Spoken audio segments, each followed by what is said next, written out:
Hi friends, ಎಲ್ಲರಿಗೂ ನಮಸ್ಕಾರ. ಮತ್ತೊಮ್ಮೆ ನಿಮ್ಮ ರವಿ ಫೈರ್ ಬ್ರ್ಯಾಂಡ್ ಯೂಟ್ಯೂಬ್ ಚಾನಲ್ಗೆ ಸ್ವಾಗತ. ಕರ್ನಾಟಕದ ರಾಜ್ಯ ಸರ್ಕಾರದಿಂದ ಮಹಿಳಾ ಅಭಿವೃದ್ಧಿ ನಿಗಮದಿಂದ ಉದ್ಯೋಗಿನಿ ಯೋಜನೆ ಅಂತ ಹೇಳ್ಬಿಟ್ಟು ಮಹಿಳೆಯರಿಗೆ ಒಂದು ಯೋಜನೆಯನ್ನ ಬಿಟ್ಟಿದ್ದಾರೆ. ಸೊ ಇದರಲ್ಲಿ ಏನಪ್ಪಾ ಅಂತ ಅಂದ್ರೆ 3 ಲಕ್ಷದವರೆಗೆ ಲೋನ್ ಅನ್ನು ಕೊಡ್ತಾರೆ. ಅದೇ ರೀತಿಯಾಗಿ 1,50,000 ರೂಪಾಯಿ ಸಬ್ಸಿಡಿ ಇರುತ್ತೆ. ಇನ್ನು 1,50,000 ರೂಪಾಯಿ ಯಾವುದೇ ಬಡ್ಡಿ ಇಲ್ಲದೆ ನಾವು ನಿಗಮಕ್ಕೆ ಕಟ್ಟಬೇಕಾಗುತ್ತೆ. ಇದು SC/ST ಅವ್ರಿಗೆ. ಅದೇ ರೀತಿಯಾಗಿ ಬೇರೆ ಕ್ಯಾಸ್ಟ್ ಅವ್ರಿಗೆ SC/ST ಬಿಟ್ಟು ಬೇರೆ ಕ್ಯಾಸ್ಟ್ ಅವ್ರಿಗೂ ಸಹ 3 ಲಕ್ಷದವರೆಗೆ ಲೋನನ್ನು ಕೊಡ್ತಾರೆ. 3 ಲಕ್ಷಕ್ಕೆ 90,000 ಸಬ್ಸಿಡಿ ಇರುತ್ತೆ. ಇನ್ನು 2,10,000 ರೂಪಾಯಿ ನಾವು ನಿಗಮಕ್ಕೆ ಕಟ್ಟಬೇಕಾಗುತ್ತೆ. ಸೊ ಈ ಒಂದು ಉದ್ಯೋಗಿನಿ ಯೋಜನೆಗೆ ಅರ್ಜಿ ಸಲ್ಲಿಸೋದಕ್ಕೆ ಕೊನೆಯ ದಿನಾಂಕ ಯಾವತ್ತಪ್ಪ ಅಂತ ಅಂದ್ರೆ 21/9/2024 ಆಗಿರುತ್ತೆ. ಅಷ್ಟರ ಒಳಗಾಗಿ ಈ ಒಂದು ಉದ್ಯೋಗಿನಿ ಯೋಜನೆಗೆ ಅರ್ಜಿಯನ್ನು ಸಲ್ಲಿಸಬಹುದು. ಇನ್ನು ಈ ಒಂದು ಉದ್ಯೋಗಿನಿ ಯೋಜನೆಗೆ ಅರ್ಜಿ ಸಲ್ಲಿಸೋದಕ್ಕೆ ಏನೆಲ್ಲ ದಾಖಲಾತಿಗಳು ಬೇಕಪ್ಪ ಅಂತ ಅಂದ್ರೆ ನಿಮ್ದೊಂದು ಆಧಾರ್ ಕಾರ್ಡ್ ಬೇಕಾಗುತ್ತೆ. ಆಧಾರ್ ಕಾರ್ಡ್ಗೆ ಲಿಂಕ್ ಇರುವ ಮೊಬೈಲ್ ಬೇಕಾಗುತ್ತೆ. ಜಾತಿ ಮತ್ತು ಆದಾಯ ಪ್ರಮಾಣ ಪತ್ರ ಬೇಕಾಗುತ್ತೆ. ವಾಸಸ್ಥಳ ಬೇಕಾಗುತ್ತೆ. ಬ್ಯಾಂಕ್ ಪಾಸ್ಬುಕ್ ಬೇಕಾಗುತ್ತೆ. ಒಂದು ಫೋಟೋ ಬೇಕಾಗುತ್ತೆ. ನಂತರ ಕೊನೆಯದಾಗಿ ಪ್ರಾಜೆಕ್ಟ್ ರಿಪೋರ್ಟ್ ಬೇಕಾಗುತ್ತೆ.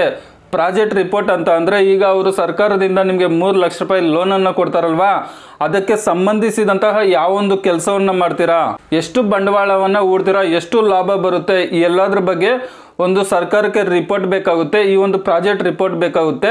ಸೊ ಇಷ್ಟು ದಾಖಲಾತಿಗಳಿದ್ರೆ ಉದ್ಯೋಗಿನಿ ಯೋಜನೆಗೆ ನಿಮ್ಮ ಹತ್ತಿರದ ಸೈಬರ್ ಸೆಂಟರ್ ಅಥವಾ ಗ್ರಾಮ 1 ಬೆಂಗಳೂರು 1 ಕೇಂದ್ರಕ್ಕೆ ಹೋದರೆ ಅರ್ಜಿಯನ್ನು ಹಾಕ್ಕೊಡ್ತಾರೆ. ಸೊ ಈ ಒಂದು ವಿಡಿಯೋದಲ್ಲಿ ಪ್ರಾಜೆಕ್ಟ್ ರಿಪೋರ್ಟನ್ನು ಯಾವ ರೀತಿ ಮಾಡೋದು ಅಂತ ತಿಳಿಸ್ತೀನಿ. ಬರೀ ಆ ಒಂದು ಪ್ರಾಜೆಕ್ಟ್ ರಿಪೋರ್ಟ್ ಉದ್ಯೋಗಿನಿ ಯೋಜನೆಗೆ ಅಷ್ಟೇ ಅಲ್ಲ, ಬೇರೆ ಒಂದು ಯಾವುದಾದ್ರೂ ಯೋಜನೆ ಬಿಟ್ಟಾಗ ಪ್ರಾಜೆಕ್ಟ್ ರಿಪೋರ್ಟನ್ನು ಕೇಳ್ತಾರೆ. ಯಾವುದೇ ಒಂದು ಲೋನ್ ತಗೋಬೇಕಾದ್ರೂ ಪ್ರಾಜೆಕ್ಟ್ ರಿಪೋರ್ಟನ್ನು ಕೇಳ್ತಾರೆ. ಸೊ ಈ ವಿಡಿಯೋದಲ್ಲಿ ಯಾವ ರೀತಿ ಪ್ರಾಜೆಕ್ಟ್ ರಿಪೋರ್ಟನ್ನು ಮಾಡೋದು ಅಂತ ನಿಮಗೆ ತಿಳಿಸ್ತೀನಿ. ತುಂಬ ಸಿಂಪಲ್ ಆಗಿರುತ್ತೆ. ಸೊ ಯಾವುದೇ ಒಂದು ಕೆಲಸ ಆಗಿರ್ಬೋದು, ಯಾವುದೇ ಒಂದು ಮಾಹಿತಿ ಆಗಿರ್ಬೋದು, ಅದು ನಮಗೆ ತಿಳ್ಕೊಳ್ಳೋವರೆಗೂ ಸ್ವಲ್ಪ ಕಷ್ಟ ಆಗ್ಬೋದು. ಒಂದ್ಸರಿ ನಮಗೆ ತಿಳ್ಕೊಂಡ್ಮೇಲೆ ಅದು ತುಂಬ ಸುಲಭವಾಗಿ ನಾವೇ ಮಾಡ್ಕೊಂಡು ಹೋಗ್ಬೋದು. ಸೊ ತುಂಬ ಸಿಂಪಲ್ ಆಗಿರುತ್ತೆ. ನೀವೇ ನಿಮ್ಮ ಮೊಬೈಲಲ್ಲಿ ಪ್ರಾಜೆಕ್ಟ್ ರಿಪೋರ್ಟನ್ನು ಮಾಡ್ಕೋಬೋದು. ಒಂದು ವೇಳೆ ಮೊಬೈಲಲ್ಲಿ ನಿಮಗೆ ಪ್ರಾಜೆಕ್ಟ್ ರಿಪೋರ್ಟ್ ಮಾಡೋಕ್ಕೆ ಬಂದಿಲ್ಲ ಅಂತ ಅಂದರೆ ನೀವು ಕೈಯಲ್ಲಿ ಬೇಕಾದರೂ ಬರೆದ್ಬಿಟ್ಟು ಆ ಒಂದು ಪ್ರಾಜೆಕ್ಟ್ ರಿಪೋರ್ಟನ್ನು ಅಪ್ಲೋಡ್ ಮಾಡ್ಕೋಬೋದು. ಸೊ ನಾನು ಈ ಒಂದು ವಿಡಿಯೋದಲ್ಲಿ ಎಲ್ಲ ಕೆಲಸಕ್ಕೂ ಅನುಕೂಲವಾಗುವಂಥ ಪ್ರಾಜೆಕ್ಟ್ ರಿಪೋರ್ಟನ್ನು ಯಾವ ರೀತಿ ನೀವೇ ನಿಮ್ಮ ಮೊಬೈಲಲ್ಲಿ ಮಾಡ್ಕೋಬೋದು ಅಂತ ತಿಳಿಸ್ತೀನಿ. ಅಷ್ಟೇ ಅಲ್ದಿರ ಸರ್ಕಾರದಿಂದ ಬರುವಂತಹ ಹಲವಾರು ಯೋಜನೆಗಳ ಬಗ್ಗೆ ನಮ್ಮ ಒಂದು ಯೂಟ್ಯೂಬ್ ಚಾನಲಲ್ಲಿ ವಿಡಿಯೋ ಮುಖಾಂತರ ಮಾಹಿತಿಯನ್ನು ಕೊಡ್ತಾ ಇರ್ತೀನಿ. ನೀವು ಸಬ್ಸ್ಕ್ರೈಬ್ ಮಾಡಿಕೊಂಡಾಗ ಮಾತ್ರ ಆ ಮಾಹಿತಿ ನಿಮಗೆ ಗೊತ್ತಾಗುತ್ತೆ. ಹಾಗಾಗಿ ನಿಮ್ಮ ಮೊಬೈಲ್ ರೈಟ್ ಸೈಡಲ್ಲಿ ಸಬ್ಸ್ಕ್ರೈಬ್ ಅಂತಿರುತ್ತೆ, ಅದನ್ನು ಒಂದ್ಸರಿ ಕ್ಲಿಕ್ ಮಾಡಿ. ಅದೇ ರೀತಿಯಾಗಿ ಮತ್ತೊಮ್ಮೆ ಕ್ಲಿಕ್ ಮಾಡಿದ್ರೆ ಆಲ್ ಅಂತ ಬರುತ್ತೆ. ಆಲ್ ಅನ್ನೋದ್ರ ಮೇಲೆ ಕ್ಲಿಕ್ ಮಾಡೋದ್ರ ಮುಖಾಂತರ ನಾವು ನೀಡುವಂತಹ ಮಾಹಿತಿ ನಿಮಗೆ ಮೊದಲೇ ಬರುತ್ತೆ. ಹಾಗಾಗಿ ಸಬ್ಸ್ಕ್ರೈಬ್ ಮಾಡ್ಕೊಳ್ಳದೆ ಇರ್ತಕ್ಕಂಥವ್ರು ಕೂಡಲೇ ಸಬ್ಸ್ಕ್ರೈಬ್ ಮಾಡ್ಕೊಳ್ಳಿ ಸ್ನೇಹಿತರೆ. ಈಗ ನಾನು ನಿಮಗೆ 3 ಪ್ರಾಜೆಕ್ಟ್ ರಿಪೋರ್ಟನ್ನು ಮಾಡೋದು ತೋರಿಸ್ತೀನಿ. ಸೊ ಅದನ್ನು ನೋಡಿಕೊಂಡು ಅದೇ ರೀತಿಯಾಗಿ ನೀವು ಬೇರೆ ಬೇರೆ ಪ್ರಾಜೆಕ್ಟ್ ರಿಪೋರ್ಟನ್ನು ಮಾಡ್ಕೋಬೋದು. ಸೊ ಮೊದಲಿಗೆ ನೀವೇನು ಮಾಡಬೇಕಪ್ಪ ಅಂತ ಅಂದರೆ ಟೈಟಲ್ ಲೈನಲ್ಲಿ ಯೋಜನಾ ವರದಿ ಅಂತ ಟೈಪ್ ಮಾಡಬೇಕಾಗುತ್ತೆ. ಅದ್ರ ಕೆಳಗಡೆ ಯೋಜನಾ ವರದಿಗಾರರ ಹೆಸರು ಅಂದರೆ ಯಾರು ಪ್ರಾಜೆಕ್ಟ್ ರಿಪೋರ್ಟನ್ನು ಮಾಡ್ತಾ ಇದ್ದಾರೆ ಅವರ ವರದಿಗಾರರ ಹೆಸರು ಅಂದರೆ ನಿಮ್ಮ ಹೆಸರನ್ನು ಅಲ್ಲಿ ಟೈಪ್ ಮಾಡಬೇಕಾಗುತ್ತೆ. ಅದ್ರ ಕೆಳಗಡೆ ಗ್ರಾಮ ಅಂತಿದೆ ನೋಡಿ, ನಿಮ್ಮ ಊರ ಹೆಸರನ್ನು ಟೈಪ್ ಮಾಡಿ. ನಂತರ ತಾಲೂಕು ಅನ್ನೋ ಪ್ಲೇಸಲ್ಲಿ ನಿಮ್ದು ಯಾವ ತಾಲೂಕು ಬರುತ್ತೋ ಆ ತಾಲೂಕನ್ನು ಟೈಪ್ ಮಾಡಿ. ಜಿಲ್ಲೆ ಅನ್ನೋ ಹತ್ರ ನಿಮ್ಮ ಜಿಲ್ಲೆ ಹೆಸರನ್ನು ಹಾಕಿ. ಪಿನ್ ಕೋಡ್ ಹತ್ರ ನಿಮ್ಮ ಏರಿಯಾ ಪಿನ್ ಕೋಡ್ 6 ನಂಬರ್ ಇರುತ್ತೆ. ಸೊ ಆಧಾರ್ ಕಾರ್ಡಲ್ಲಿ ಏನು ಡೀಟೇಲ್ ಇರುತ್ತೋ ಅದನ್ನು ಆ್ಯಸ್ ಇಟ್ ಈಸ್ ಆಗಿ ಅದನ್ನು ಟೈಪ್ ಮಾಡಿ. ಯೋಜನೆಯ ಉದ್ದೇಶ ಅಂತ ಹೇಳ್ಬಿಟ್ಟು, ಸೊ ಏನಕ್ಕಾಗಿ ನೀವು ಒಂದು ಯೋಜನೆಯನ್ನು, ಯಾವೊಂದು ಕೆಲಸಕ್ಕಾಗಿ ಯೋಜನೆಯನ್ನು ಮಾಡ್ತಾ ಇದ್ದೀರಾ ಅಂತ ಹೇಳ್ಬಿಟ್ಟು, ಅದು ಬಟ್ಟೆ ಅಂಗಡಿ ಆದರೆ ಬಟ್ಟೆ ಅಂಗಡಿ ಅಂತ ಟೈಪ್ ಮಾಡಿ, ಅಥವಾ ತರಕಾರಿ ಅಂಗಡಿ ಆದರೆ ತರಕಾರಿ ಅಂತ ಟೈಪ್ ಮಾಡಿ, ಅಥವಾ ಚಪ್ಪಲಿ ಅಂಗಡಿ ಆದರೆ ಚಪ್ಪಲಿ ಅಂಗಡಿ ಅಂತ ಹೇಳ್ಬಿಟ್ಟು ಅಲ್ಲಿ ನೀವು ಬರೆದ್ರೂ ಸಹ ಆಗುತ್ತೆ, ಅಥವಾ ನೀವು ನಿಮ್ಮ ಮೊಬೈಲಲ್ಲೇ ಟೈಪ್ ಮಾಡಿದ್ರೂ ಸಹ ಆಗುತ್ತೆ. ಅಥವಾ ಸೈಬರ್ ಸೆಂಟರಲ್ಲಿ ನೀವು ಒಂದು ವೈಟ್ ಪೇಪರ್ ಮೇಲೆ ಪ್ರಾಜೆಕ್ಟ್ ರಿಪೋರ್ಟನ್ನು ಮಾಡ್ಕೊಂಡು ಹೋಗಿ ಅವರು ಕೊಟ್ಟರೆ ಅವರೇ ಒಂದು ಟೈಪ್ ಮಾಡಿಬಿಟ್ಟು ಪ್ರಿಂಟ್ ಮಾಡಿಕೊಡ್ತಾರೆ. ಒಂದು ವೇಳೆ ಸರ್ ನಾವು ಟೈಪ್ ಮಾಡೋಕ್ಕೆ ಬರೋದಿಲ್ಲ, ಸೊ ಅದು ಕಷ್ಟ ಆಗ್ತಾ ಇದೆ ಅಂತಂದರೆ ನೀವು ರೈಟಿಂಗಲ್ಲಿ ಬೇಕಾದರೂ ಸಹ ಪ್ರಾಜೆಕ್ಟ್ ರಿಪೋರ್ಟನ್ನು ತಯಾರಿ ಮಾಡ್ಕೋಬಹುದು. ಇನ್ನು ಯೋಜನೆಯ ಬಂಡವಾಳ, ನೀವು ನಿಮ್ಮ ಒಂದು ಶಾಪನ್ನು ಓಪನ್ ಮಾಡೋದಕ್ಕೆ ಎಷ್ಟು ಬಂಡವಾಳವನ್ನು ಹೂಡ್ತೀರಾ, 5 ಲಕ್ಷನ 3 ಲಕ್ಷನ ಎಷ್ಟು ಬೇಕಾದರೂ ನೀವು ಟೈಪ್ ಮಾಡ್ಬೋದು. ಉದಾಹರಣೆಗೆ ನಿಮಗೆ 1 ಲಕ್ಷ ಲೋನ್ ಬೇಕಾದರೆ ಇಲ್ಲಿ 2 ಲಕ್ಷ ಅಂತ ಹಾಕ್ಕೊಳ್ಳಿ, 2 ಲಕ್ಷ ಲೋನ್ ಬೇಕಾದರೆ 3 ಲಕ್ಷ ಅಂತ ಹಾಕ್ಕೊಳ್ಳಿ. ಸೊ ಇದು ನೀವು ಎಷ್ಟು ಬಂಡವಾಳವನ್ನು ಹೂಡ್ತೀರಾ ಅದಕ್ಕೆ ಅನುಗುಣವಾಗಿ ಈ ಒಂದು ಯೋಜನೆಯ ಬಂಡವಾಳವನ್ನು ಹಾಕ್ಕೊಳ್ಳಿ. ಅದೇ ರೀತಿಯಾಗಿ ಯೋಜನೆ ಪ್ರಾರಂಭವಾಗುವ ಸ್ಥಳ ಎಲ್ಲಿ ನೀವು ಓಪನ್ ಮಾಡ್ತೀರೋ ಆ ಒಂದು ಗ್ರಾಮ, ತಾಲೂಕು, ಜಿಲ್ಲೆ ಪಿನ್ ಕೋಡನ್ನು ಹಾಕಿ. ನಂತರ ಯೋಜನೆಯ ವಿವರ ಅಂದರೆ ಯಾವ್ಯಾವುದಕ್ಕೆ ಎಷ್ಟೆಲ್ಲ ಬಂಡವಾಳವನ್ನು ಹಾಕ್ತೀರಾ ಅಂತ ಹೇಳ್ಬಿಟ್ಟು, ಬಟ್ಟೆ ಅಂಗಡಿ ಹಾಕ್ಲಿಕ್ಕೆ ಎಷ್ಟು ಬಂಡವಾಳವನ್ನು ಹಾಕ್ತೀರಾ, 1,50,000 ಅಂತ ನಾನು ಹಾಕಿದ್ದೀನಿ, ನೀವು ಅಷ್ಟೇ ಆಗ್ಬೋದು. ಅಥವಾ ಇನ್ನೂ ಹೆಚ್ಚಾಗಿ ಆಗ್ಬೋದು. ನೀವು ಯಾವ ಒಂದು ಕೆಲಸವನ್ನು ಸ್ಟಾರ್ಟ್ ಮಾಡ್ತೀರೋ ಅದಕ್ಕೆ ಅನುಗುಣವಾಗಿ ಹಾಕ್ಕೊಳ್ಳಿ. ಇನ್ನು ಬಟ್ಟೆಯನ್ನು ಖರೀದಿಸಲು 2,50,000 ಇನ್ನಿತರ ಖರ್ಚು ಅಂತ ಹೇಳ್ಬಿಟ್ಟು 1 ಲಕ್ಷ ಹಾಕಿದ್ದೀನಿ. ಟೋಟಲ್ ಆಗಿ 5 ಲಕ್ಷ ಆಗುತ್ತೆ. ಸೊ ಇಲ್ಲಿ ಯೋಜನೆ ಬಂಡವಾಳ ಎಷ್ಟಿರುತ್ತೋ ಸೊ ಯೋಜನೆಯ ವಿವರ ಸಹ ಅಷ್ಟೇ ಇರಬೇಕಾಗುತ್ತೆ.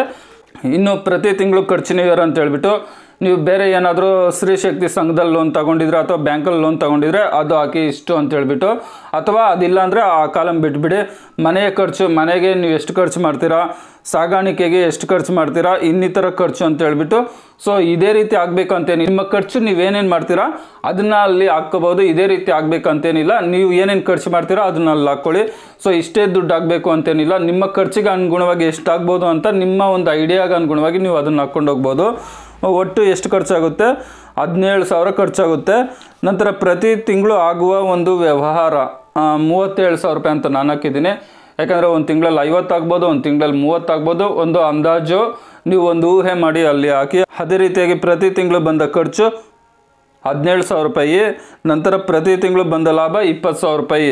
ಈ ರೀತಿಯಾಗಿ ನೀವು ಈ ಒಂದು ಬಟ್ಟೆ ಅಂಗಡಿ ಆಗಿರ್ಬೋದು, ಟೈಲರ್ ಅಂಗಡಿ ಆಗಿರ್ಬೋದು, ಬೇರೆ ಏನೇ ಕೆಲಸಕ್ಕಾದರೂ ಇದೇ ರೀತಿ ನೀವು ಪ್ರಾಜೆಕ್ಟ್ ರಿಪೋರ್ಟನ್ನು ತಯಾರು ಮಾಡ್ಕೋಬೋದು.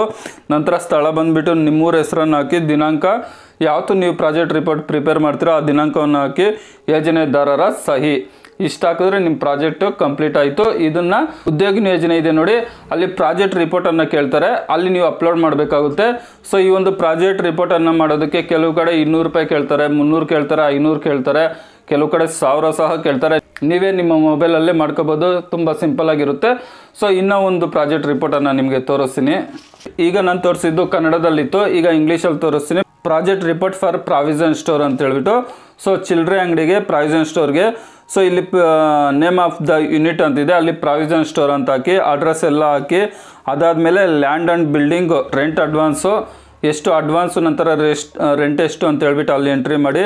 ನಂತರ ಅಸೆಟ್ಸ್ ಆ್ಯಂಡ್ ಫಿಕ್ಚರ್ಸ್ ಅಂತಿದೆ ನೋಡಿ, ಅಲ್ಲಿ ಸ್ಟ್ರೀಟ್ ರಾಕ್ಸ್ ಎಷ್ಟಾಗುತ್ತೆ, ಫ್ರಂಟು ಶೋ ಕೇಸ್ ಎಷ್ಟಾಗುತ್ತೆ, side show case, cash table, ಈ ರೀತಿ ಎಷ್ಟೆಷ್ಟಾಗುತ್ತೆ ಅಂತ ಹೇಳ್ಬಿಟ್ಟು ನಿಮ್ಮ ರೀತಿಗೆ ಅನುಗುಣವಾಗಿ ನೀವು ಎಷ್ಟು ಬಂಡವಾಳವನ್ನು ಹಾಕ್ತಿರೋ ಅದನ್ನು ಅಲ್ಲಿ ಎಂಟ್ರಿ ಮಾಡಿ.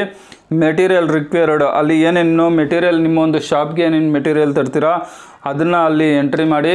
ನಂತರ ಫುಡ್ ಮೆಟೀರಿಯಲ್ ಯಾವುದ್ಯಾವುದಕ್ಕೆ ಎಷ್ಟೆಷ್ಟು ಬಂಡವಾಳವನ್ನು ಹಾಕ್ತೀರಾ ಅದನ್ನು ಎಂಟ್ರಿ ಮಾಡಿ. ಟೋಟಲ್ ಆಫ್ ಕಾಸ್ಟ್ ಯೂನಿಟು 1,82,500 ರೂಪಾಯಿ. ಸೊ ಇದೊಂದು ಪ್ರಾಜೆಕ್ಟ್ ರಿಪೋರ್ಟು. ಇದು ಬಂದುಬಿಟ್ಟು ಪ್ರಾವಿಷನ್ ಸ್ಟೋರ್ಗೆ ರಿವರ್ಸ್ ಅಂತಿದೆ ನೋಡಿ, ಅಲ್ಲಿ ನಿಮ್ಮದೊಂದು ಸಿಗ್ನೇಚರು ಪ್ರಾವಿಷನ್ ಸ್ಟೋರ್ಗೆ ಬೇಕಾಗಿರ್ತಕ್ಕಂಥ ಪ್ರಾಜೆಕ್ಟ್ ರಿಪೋರ್ಟ್ ಆಗಿರುತ್ತೆ. ಸೊ ಅದೇ ರೀತಿಯಾಗಿ ಟೈಲರಿಂಗ್ ಪ್ರಾಜೆಕ್ಟ್ ರಿಪೋರ್ಟ್ ಅಂತ ಹೇಳ್ಬಿಟ್ಟು, ಇದು ನೀವು ಬೇಕಾದರೆ ಬೇರೆ ಏನಕ್ಕಾದರೂ ಯೂಸ್ ಮಾಡ್ಕೋಬೋದು. ಎಲೆಕ್ಟ್ರಾನಿಕ್ ಶಾಪ್ ಆಗಿರ್ಬೋದು, ಬೇರೆ ಏನಕ್ಕಾದ್ರೂ ಇಲ್ಲಿ ನೇಮ್ಸನ್ನು ಚೇಂಜ್ ಮಾಡ್ಕೊತ ಹೋದರೆ ಸಾಕು. ಸೊ ಇಲ್ಲಿ ನಿಮ್ಮ ಊರ ಹೆಸರು, ನಿಮ್ಮ ತಾಲೂಕು ಹೆಸರು, ನಿಮ್ಮ ಜಿಲ್ಲೆ ಹೆಸರು, ಏರಿಯಾ ಪಿನ್ ಕೋಡ್ ಹಾಕಿ, ನಂತರ ಅದೇ ರೀತಿ ನಿಮ್ಮ ಟೈಲರಿಂಗ್ ಶಾಪ್ ಹೆಸರನ್ನು ಹಾಕಿ, ನಂತರ ನಿಮ್ಮ ಅಡ್ರೆಸ್ಸು, ಫೋನ್ ನಂಬರ್ ಡೀಟೇಲನ್ನು ಎಂಟ್ರಿ ಮಾಡಿ. ನಂತರ ಬಿಲ್ಡಿಂಗ್ ರೆಂಟ್ ಅಂತ ಹೇಳ್ಬಿಟ್ಟು 5,000 ರೂಪಾಯಿ ಹಾಕಿದ್ದೀನಿ. ನಂತರ ಮಿಷನರಿ ಆ್ಯಂಡ್ ಎಕ್ವಿಪ್ಮೆಂಟ್ ಅಂತಿದೆ ನೋಡಿ, ಸೊ ಏನೇನಕ್ಕೆ ಎಷ್ಟೆಷ್ಟು ಬಂಡವಾಳ ಹಾಕ್ತೀರಾ ಅಂತ ಎಂಟ್ರಿ ಮಾಡಿ. ಅದೇ ರೀತಿ ರಾ ಮೆಟೀರಿಯಲ್ಲು ಅಂದರೆ ಟೈಲರಿಂಗ್ ಮಾಡುವಂಥದ್ದಕ್ಕೆ ಏನೇನು ಉಪಕರಣಗಳು ತರ್ತೀರಾ, ಸೂಜಿ, ದಾರ, ಬೇರೆ ಬೇರೆ ಏನೇನು ಇರುತ್ತಲ್ವ ಅವೆಲ್ಲ, ಟೇಪು, ಕತ್ರಿ, ಸೊ ಅವಕ್ಕೆಲ್ಲ ಎಷ್ಟು ಬಂಡವಾಳ ಆಗ್ಬೋದು ಅಂತ ಹೇಳ್ಬಿಟ್ಟು ಅದನ್ನು ಎಂಟ್ರಿ ಮಾಡಿ. ಅದೇ ರೀತಿಯಾಗಿ ಎಕ್ಸ್ಪೆನ್ಸ್ ಅಂತ ಹೇಳ್ಬಿಟ್ಟು transport, electrical charge, packing and forwarding, ಅದ್ರ ಬಗ್ಗೆ ಎಷ್ಟೆಷ್ಟಾಗುತ್ತೆ ಅಂತ ಹೇಳ್ಬಿಟ್ಟು ಎಂಟ್ರಿ ಮಾಡಿ. ಟೋಟಲ್ ಪ್ರೊಡಕ್ಷನ್ ಕಾಸ್ಟು, ಎಷ್ಟು ನೀವು ಉತ್ಪತ್ತಿ ಮಾಡ್ತೀರಾ, ಎಷ್ಟು ಆದಾಯವನ್ನು ತರ್ತೀರಾ ಅಂತ ಹೇಳ್ಬಿಟ್ಟು ಅದನ್ನು ಎಂಟ್ರಿ ಮಾಡಿ. ಸೊ ನೀವು ಎಷ್ಟು ಎಕ್ಸ್ಪೆಕ್ಟ್ ಮಾಡ್ತಾಯಿದ್ದೀರಾ ಬ್ಯಾಂಕ್ ಕಡೆಯಿಂದ ಲೋನು ಅದನ್ನು ಎಂಟ್ರಿ ಮಾಡಿ. ಸೊ ಇದನ್ನೆಲ್ಲ ಎಂಟ್ರಿ ಮಾಡಿಬಿಟ್ಟು ಸಿಗ್ನೇಚರ್ ಆಫ್ ದ ಕ್ಯಾಂಡಿಡೇಟ್ ಅಂತಿದೆ ನೋಡಿ, ಅಲ್ಲಿ ನಿಮ್ಮೊಂದು ಸಿಗ್ನೇಚರ್ ಮಾಡಿ. ಇನ್ನು ನನ್ನ ಹತ್ರ 3 ಪ್ರಾಜೆಕ್ಟ್ ರಿಪೋರ್ಟ್ ಇದೆ, ಆದರೆ ಎಕ್ಸ್ಪ್ಲೇನ್ ಮಾಡಿದ್ರೆ ವಿಡಿಯೋ ಲೆಂತ್ ಆಗುತ್ತೆ, ನಿಮಗೆ ಇಷ್ಟ ಆಗೋದಿಲ್ಲ ವಿಡಿಯೋ ಲೆಂತ್ ಇದ್ದರೆ. ಹಾಗಾಗಿ ನಾನು 3 ಪ್ರಾಜೆಕ್ಟ್ ರಿಪೋರ್ಟ್ ಬಗ್ಗೆ ಮಾತ್ರ ಎಕ್ಸ್ಪ್ಲೇನ್ ಮಾಡಿದ್ದೀನಿ. ಸೊ ಈ ರೀತಿಯಾಗಿ ನೀವೇ ನಿಮ್ಮ ಮೊಬೈಲಲ್ಲಿ ಪ್ರಾಜೆಕ್ಟ್ ರಿಪೋರ್ಟನ್ನು ಮಾಡ್ಕೋಬೋದು. ಸರ್ ಇದೆಲ್ಲ ನಮಗೆ ತುಂಬ ತಲೆನೋವು, ನಮಗೆ ಇಷ್ಟೆಲ್ಲ ಮಾಡೋದಕ್ಕೆ ಆಗಲ್ಲ ಅಂತ ಅನ್ಕೊತಾ ಇರೋರು ನಾನು ನಂಬರ್ ಕೊಡ್ತೀನಿ, ಈ ನಂಬರ್ಗೆ ನೀವು ವಾಟ್ಸಪ್ ಮಾಡಿ. ಈ 3 ಪ್ರಾಜೆಕ್ಟ್ ರಿಪೋರ್ಟನ್ನು ನಿಮಗೆ ವಾಟ್ಸಪ್ ಮಾಡ್ತೀನಿ. ನನ್ನ ನಂಬರ್ಗೆ ನೀವು ವಾಟ್ಸಪ್ ಮಾಡಿದ್ರೆ ಅದೇ ನಂಬರ್ಗೆ ನಾನು ವಾಟ್ಸಪ್ ಮಾಡ್ತೀನಿ. ಒಂದು ವೇಳೆ ಬ್ಯುಸಿ ವರ್ಕಲ್ಲಿ ಒಂದು ದಿನ ಲೇಟ್ ಆಗ್ಬೋದು, ಬಟ್ 100% ಮಾಡೇ ಮಾಡ್ತೀನಿ. ಅಲ್ಲಿ ನೀವು ಎಂಟ್ರಿ ಮಾಡಬೇಕಾಗುತ್ತೆ. PDF ಬೇಕಾ ಅಥವಾ ವರ್ಡ್ ಫಾರ್ಮೆಟ್ ಬೇಕಂತ ಹೇಳ್ಬಿಟ್ಟು ನೀವು ಯಾವ ಫಾರ್ಮೆಟಲ್ಲಿ ಕೇಳ್ತೀರೋ ಆ ಫಾರ್ಮೆಟಲ್ಲಿ ನಾನು ಕಳಿಸ್ತೀನಿ. ಅಲ್ಲಿ ನೀವು ನಿಮ್ಮ ಹೆಸರು ಡೀಟೇಲನ್ನು ಎಂಟ್ರಿ ಮಾಡ್ಕೊಳ್ಳಿ, ತುಂಬ ಸಿಂಪಲ್ಲಾಗಿರುತ್ತೆ. ಸೊ ನೀವು ಒಂದ್ಸರಿ ಮಾಡಿ ಮೆಸೇಜ್ ಬಿಟ್ಟರೆ ಸಾಕು, ನಾನು ಕಳಿಸ್ತೀನಿ. ಪದೇ ಪದೇ ಮಾಡೋ ಅವಶ್ಯಕತೆ ಇರೋದಿಲ್ಲ, ಯಾಕಂದರೆ ನನಗೂ ಬೇರೆ ವರ್ಕ್ ಇರುತ್ತೆ. ನಾನು ಅದು ನೋಡ್ಕೊಂಡು ಫ್ರೀ ಟೈಮಲ್ಲಿ ನಿಮಗೆ ಕಳಿಸ್ತೀನಿ. ಒಂದಿನ ಲೇಟ್ ಆದರೂ ಸಹ 100% ಕಳಿಸ್ತೀನಿ. ಸೊ ಈ ಒಂದು ಪ್ರಾಜೆಕ್ಟ್ ರಿಪೋರ್ಟ್ ಆಗಿರ್ಬೋದು, ಅದೇ ರೀತಿಯಾಗಿ ಉದ್ಯೋಗ ನಿಯೋಜನೆ ಬಗ್ಗೆ ಆಗಿರ್ಬೋದು. ಸೊ ನಿಮ್ಗೇನಾದರೂ ಡೌಟ್ ಇದ್ದರೆ ನನಗೆ ಕಮೆಂಟ್ ಮಾಡಿ, ನಾನು ರಿಪ್ಲೈ ಮಾಡ್ತೀನಿ. ಸೊ ನೆಕ್ಸ್ಟ್ ವಿಡಿಯೋದಲ್ಲಿ ಯಾವ ರೀತಿ ಉದ್ಯೋಗ ನಿಯೋಜನೆಗೆ ಅರ್ಜಿಯನ್ನು ಸಲ್ಲಿಸ್ಬೋದು ಅಂತ ನಾಳೆ ವಿಡಿಯೋದಲ್ಲಿ ನಿಮಗೆ ತಿಳಿಸ್ತೀನಿ.